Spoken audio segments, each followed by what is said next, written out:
Hello, welcome to our classes. Good morning. हम लोग class 9 lesson 8 motion बोले तो गति लेसन के बारे में पढ़ रहे हैं। इसमें हम आज क्या पढ़ेंगे? दिशा के साथ चाल। दिशा के साथ चाल को क्या कहते हैं? वेग कहते हैं। मतलब कि जिस चाल में अगर दिशा दे दिया जाए, मतलब उसे क्या बोला जाता है? वेग कहा जाता है। वेग किसे कहते हैं इसे समझते हैं। वेग का मतलब क्या होता है? वेलोसिटी।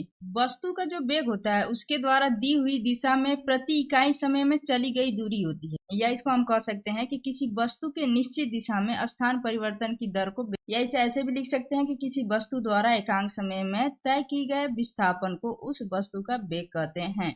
यह एक जो वेग है यह एक सदिश राशि है। इसका मात्रक क्या होता है? मीटर प्रति सेकंड होता है। वेग बराबर क्या होगा? इसका फॉर्मूला, इसका सूत्र क्या होगा वेग का? कि वेग बराबर होता है कि दी हुई दिशा में चली गई दूरी बटे में लिया गया समय। चाल के बारे में हमने पढ़ा। चाल के बारे में क्या पढ़ा था? कि दूरी बटे में समय। इसमें सिर्फ एक्स्ट्रा क्या दिया है कि दी हुई दिशा में चली गई दूरी बटे में लिया गया समय। अगर दूरी बटे में समय होता तो चाल कहलाता, लेकिन इसमें दे दिया है ना कि दिशा के साथ चाल। अगर आप वही चाल दिशा के साथ चल रहे हैं तो क्या कहलाएगा? वेग कहलाएगा। तो वेग बराबर क्या होगा? कि दी हुई दिशा में चली गई दूरी बटे में लिया गया समय। इसको हम ऐसे भी कह सकते हैं कि स्थिति में परिवर्तन बटे में समय। मतलब जो भी स्थिति दी जा रही है उस स्थिति में परिवर्तन बटे में समय। या इसको हम कह सकते हैं विस्थापन बटे में समय। जहाँ दिशा की बात आ गई, मतलब दूरी के समय दिशा की बात आ गई तो विस्थापन बटे में समय। या यहाँ पे दिया हुआ है कि किसी वस्तु द्वारा एकाक समय में किए गए विस्थापन उस वस्तु का वेग कहलाता है। तो विस्थापन का मतलब क्या है? मान लीजिए कि ये एक आदमी यहाँ पे है, इसको यहाँ से यहाँ तक जाना है, ठीक। आपका सबसे कम दूरी हुई, इससे कम दूरी तो कोई हो नहीं सकती। यही कम दूरी को विस्थापन कहते हैं। अगर ये ऐसे घूम के जाता तो ये क्या कहलाता? ये दूरी कहलाती। ये दूरी, ये क्या है? सबसे कम दूरी। ये हो गया आपका विस्थापन। अब जान लेते हैं एक समान वेग और असमान वेग के बारे में। पहला में क्या है? एक समान वेग हो गया चाहे स्थिर वेग। इसे हम समझते हैं कि किसी वस्तु में एक समान वेग होता है यदि वह सीधी रेखा में चलती है और समय के समान समय अंतराल में समान दूरी तय करती है। ये अंतराल कितने ही छोटे क्यों ना हो। मान लीजिए कोई वस्तु है, ये यहाँ से यहाँ तक इसको जाना है, तो मान लीजिए ये यहाँ से यहाँ तक सीधी रेखा में बोल रहा है ना, वो सीधी रेखा में चलती है। सीधी रेखा में चल रही है तो जैसे चल रही है वैसे चलती जा रही है, वो बदल नहीं रहा है उसका उत्पाद। मतलब कि जितना समय लग रहा है, मान लीजिए यहाँ से यहाँ तक जाने में उसे, ये आपका 5 मीटर है, इसको यहाँ से जाने में 2 सेकंड लग रहा है, इसको यहाँ से जाने में 2 सेकंड लग रहा है। फिर यहाँ से यहाँ तक की दूरी हो गई, सीधी रेखा में ही चल रही है, तो फिर यहाँ भी 5 मीटर है, फिर यहाँ से भी 2 सेकंड लग रहा है। मतलब समान दूरी और समान इसका समय है, दोनों बराबर है, इसमें परिवर्तन नहीं हो रहा है। ये जैसे चल रहा है वैसे चलता जा रहा है और सीधी रेखा में चल रहा है, वो सीधी रेखा में चल रहा है। तो उसे क्या बोले हम? एक समान वेग, या कह सकते हैं स्थिर वेग। मतलब जो वेग है उसका स्थिर है वो। अब दूसरा हम देखते हैं असमान अथवा परिवर्ती वेग। मतलब इसका वेग जो है परिवर्तित हो रहा है, मतलब समान नहीं है। इसे हम समझते हैं कि जब वस्तु समय के समान अंतरालों में समान दूरी तय नहीं करता है, वेग को परिवर्ती अथवा असमान वेग कहा जाता है। इस स्थिति में वस्तु की चाल स्थिर नहीं होती है। यदि वस्तु की चाल स्थिर है परंतु दिशा बदलती रहती है तो वेग एक समान वेग नहीं होगा। इसके कहने का मतलब ये है कि मान लीजिए आप ट्रेन देखते हैं कि ट्रेन जब